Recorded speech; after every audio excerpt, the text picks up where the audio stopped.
తెలుగు రాష్ట్రాల్లో ఎమ్మెల్సీ ఎన్నికలకు నగారా మోగింది. తెలంగాణలో 2 ఉపాధ్యాయ, 1 పట్టభద్రుల ఎమ్మెల్సీ స్థానాలు, ఏపీలో 2 పట్టభద్రుల, 1 ఉపాధ్యాయ ఎమ్మెల్సీ స్థానాలకు నియోజకవర్గాల ఎన్నికలకు కేంద్ర ఎన్నికల సంఘం షెడ్యూల్ను రిలీజ్ చేసింది.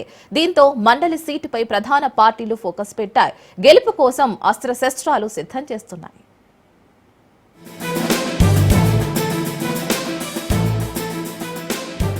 తెలుగు రాష్ట్రాల్లో ఎమ్మెల్సీ ఎన్నికల షెడ్యూల్ను కేంద్ర ఎన్నికల సంఘం విడుదల చేసింది. 2 రాష్ట్రాల్లో మొత్తం 6 స్థానాలకు ఎన్నికల షెడ్యూల్ విడుదలైంది. ఫిబ్రవరి 3న ఎన్నికల నోటిఫికేషన్ విడుదల కానుంది. ఇక తెలంగాణలో కరీంనగర్, మెదక్, నిజామాబాద్, ఆదిలాబాద్ గ్రాడ్యుయేట్ టీచర్స్ ఎన్నికల కోసం షెడ్యూల్ విడుదల చేశారు. వరంగల్, ఖమ్మం, నల్గొండ టీచర్స్ ఎమ్మెల్సీ ఎన్నికల కోసం షెడ్యూల్ రిలీజ్ అయింది. కాగా ఖాళీ కానున్న ఈ 3 స్థానాలకు ప్రస్తుతం జీవన్ రెడ్డి, కూర రఘోత్తమ్ రెడ్డి, అలుగుబెల్లి నర్సిరెడ్డి ప్రాతినిధ్యం వహిస్తున్నారు.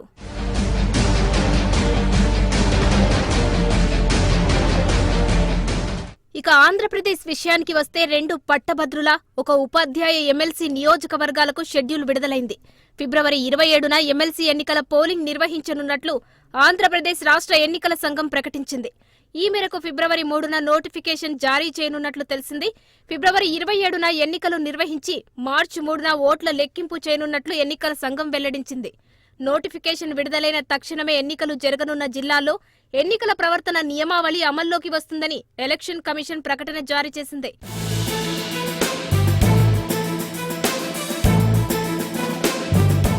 ఇక ఫిబ్రవరి 10వ తేదీ వరకు నామినేషన్ల దాఖలుకు గడువు ఉంటుంది. ఫిబ్రవరి 11న నామినేషన్ల పరిశీలన చేపడతారు. నామినేషన్ల ఉపసంహరణకు 13వ తేదీ వరకు గడువు ఉంటుంది. ఫిబ్రవరి 27న ఉదయం 8 గంటల నుంచి సాయంత్రం 4 గంటల వరకు పోలింగ్ నిర్వహిస్తారు. మార్చి 3న ఓట్ల లెక్కింపు చేపడతారు.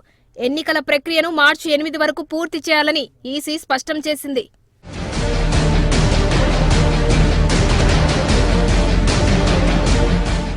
ఎన్నికల షెడ్యూల్ విడుదల కావడంతో ఆయా జిల్లాల్లో ఎన్నికల ప్రవర్తన నియమావళి తక్షణమే అమల్లోకి వచ్చినట్లు కేంద్ర ఎన్నికల సంఘం తెలిపింది.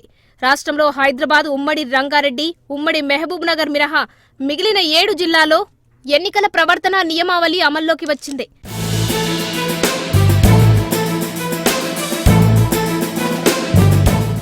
ఇక ఎమ్మెల్సీ ఎన్నికల షెడ్యూల్ విడుదలవ్వడంపై ప్రధాన పార్టీలు పూర్తి స్థాయిలో కసరత్తు చేస్తున్నాయి. ఎలాగైనా స్థానాలు గెలిచి పట్టభద్రుల ఎన్నికల్లో పట్టు సాధించేందుకు ప్లాన్ చేస్తున్నాయి.